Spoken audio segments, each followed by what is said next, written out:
अब महंगाई जो है ज़ाहिर है ये एक हकीकत है, ये ज़मीनी हक़ाइक़ है कि महंगाई है, हर बंदा तंग है। लेकिन जब वज़ीर को ये मशवरा दे कि चीनी और रोटी का इस्तेमाल आप कम कर दें, इससे पहले के भी तहरीक इंसाफ के एक रहनुमा ने वहाँ से मशवरा दिया था कि आप लोग जहाँ 2 रोटियाँ खाते हैं वहाँ 1 रोटी खा लिया करें। 2019 में उन्होंने ये बयान दिया था। ये मशवरा आपके लिए काबिल कबूल है? कुछ समझ आती है इस मशवरे की?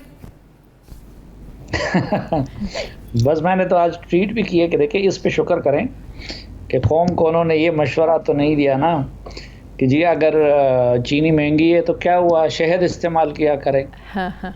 तो इसी पे हमें, क्योंकि अली अमीन कंडापुर साहब हमारे दोस्त हैं, बादशाह है, वो कुछ भी कह सकते हैं। लेकिन मुझे एक इस दौरान ये जिन लोगों ने 2010, 11, 12 में पीटीआई के इस गुब्बारे में हवा भरी थी, तो उनमें से एक साहब है, मैं किसी वजह से नाम नहीं ले सकता, लेकिन तो उनकी मुझे इस वक्त बाज़ औक़ात बसीरत की दाद देनी पड़ती है। वो ऐसा कि उन्होंने ये जब इलेक्शन हुआ और पीटीआई की हुकूमत बनी, तो मैंने वो इलेक्शन प्रोसेस पे एक आर्टिकल लिखा था जिसमें बड़े गम गुस्से का इज़हार किया था। तो मुझे उनकी कॉल आई और मुझे उन्होंने कहा कि सलीम आपने जो है ना खामखा ये मामला दिल पे लिया हुआ है, एंजॉय करें।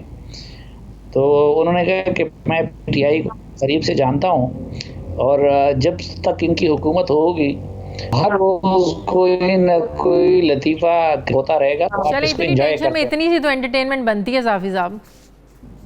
हाँ, तो एंटरटेनमेंट के लिहाज से तो उन्होंने कहा था कि रोज़ एक लतीफ़ा क्रिएट होगा। अब हम देखते हैं कि रोज़ एक नहीं, वो दर्जनों लतीफ़े ये लोग क्रिएट करते हैं और फिर लतीफ़े बनाने वाले हुकूमत में 1-2 होते हैं।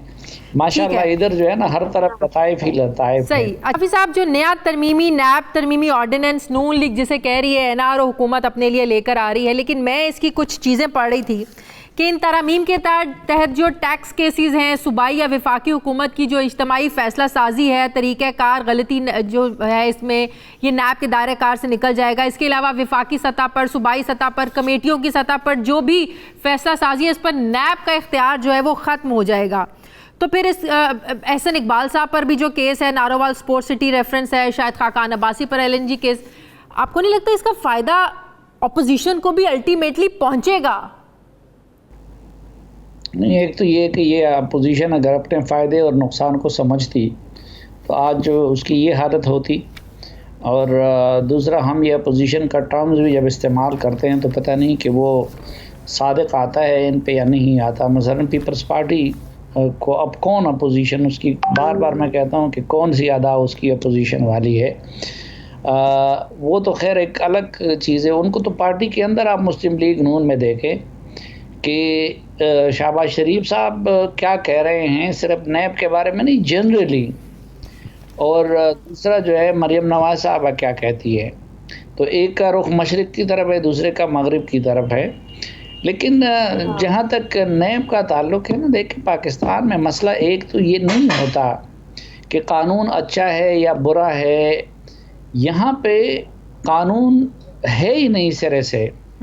और हर कानून में, हर कायदे में, हर ज़ाब्ते में वो एक ऐसा कल्चर है हमारा कि उससे आप चाहें तो किसी को लताड़ने का रास्ता भी निकाल सकते हैं और उससे किसी को बादशाह बनाने का रास्ता भी निकाल सकते हैं। मसलन यही जो नैब है, अब इसी नैब से मुस्लिम लीग नून को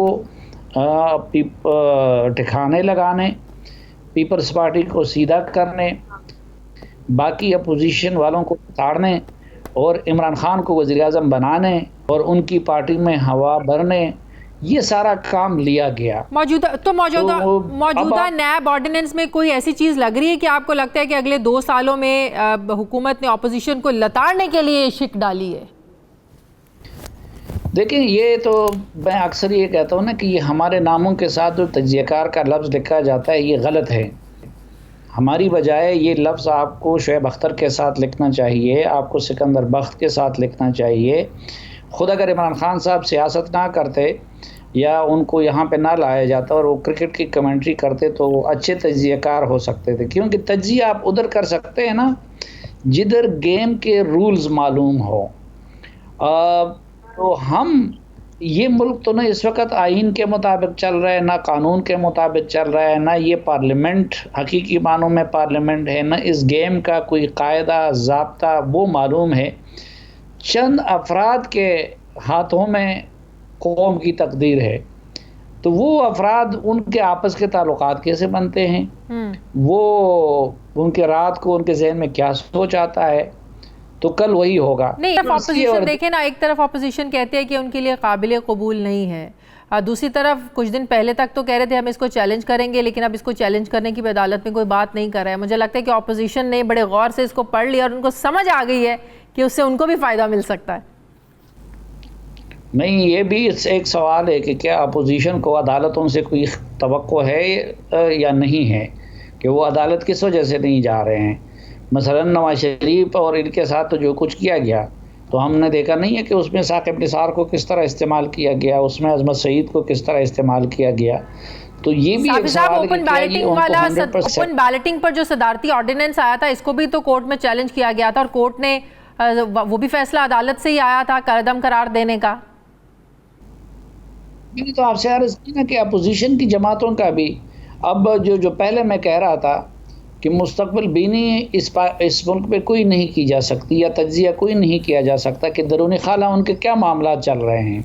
मसलन आपने देखा कि पीपल्स पार्टी कितनी बड़ी इनकलाबी बन गई, PDM जो है वो उसकी दावत पे तश्कील दे दी गई, वहाँ से पीपल्स पार्टी और बिलावल साहब ने अपने लिए कुछ मराहत ले लिए और कुछ केसेस में रियायत ले ली, हालांकि अमलन तो मामलात अदालतों के पास होने चाहिए। तो अगले दिन जाके उन्होंने खुद उस PDM के पेट में चुरा घोंप दिया और वो दूसरी तरफ चले गए। इसी तरह अगर आप मुझसे महीना पहले नहीं 20 दिन पहले पूछते कि क्या मियां नवाज शरीफ RB चीफ के एक्सटेंशन को वोट देंगे, तो मैं आपसे कहता कि जी आपको या मेरे अकल पे शक है या कुछ आपका मसला हो गया है, लेकिन हमने इस मुल्क पे देखा कि उन्होंने जाके उनको वोट दे दिया। अगले दिन जो है वो फिर दूसरे एक्सट्रीम पे चले जाते हैं। तो इसलिए वो कोई भी चीज़ प्रेडिक्ट नहीं की जा सकती। हमें पता नहीं कि इस वक्त उनके साथ क्या मामलात चल रहे हैं। मसलन हम तो ये जानते हैं, अभी आप देखें कि ये तो लाड लेते हैं जरदारी साहब के, ये जो चेयरमैन है, इनको तो दरियाफ्त किया था उन्होंने, और फिर जरदारी साहब रहमान मलिक की गाड़ी में बैठ के यही चेयरमैन नैब कैंपेन कर रहे थे और मियां नवाज शरीफ और शाहिद खाकान अब्बासी को मनाने की कोशिश कर रहे। आज वही चेयरमैन नैब, उन्होंने न जरदारी को छोड़ा, न उसकी बहन को छोड़ा, न शाहिद खाकान को छोड़ा, न किसी और को। तो हम इसको फिर इस एंगल से भी तो देख सकते हैं कि उन्होंने न्यूट्रल होके काम किया है। हाँ माशाल्लाह, वो तो बिल्कुल न्यूट्रल होके इसलिए तो मैंने कल तजवीज़ दी थी ना, वो तो आपको भी पता है मुझे भी, कि चंद दिन पहले जब थोड़ी सी उन्होंने न्यूट्रल बनने की कोशिश की और मेरी तरह उनका भी ज़ुबान पे काबू नहीं है, पहले से कह दिया कि जी अब दोनों तरफ हवाएं चलेंगी, तो मुझे तो इस वक्त पाकिस्तान का सबसे काबिल रहम बंदा जो नज़र आता है वो चेयरमैन नैब है। तो पहले कहीं और से उनको चलाया जा रहा था, अब उधर प्राइम मिनिस्टर साहब के हाथों भी ब्लैकमेल हो रहे हैं, इसीलिए तो उनको दोबारा लाना चाहते हैं। वो दिन और आज का दिन वो उनके मर्जी के मुताबिक।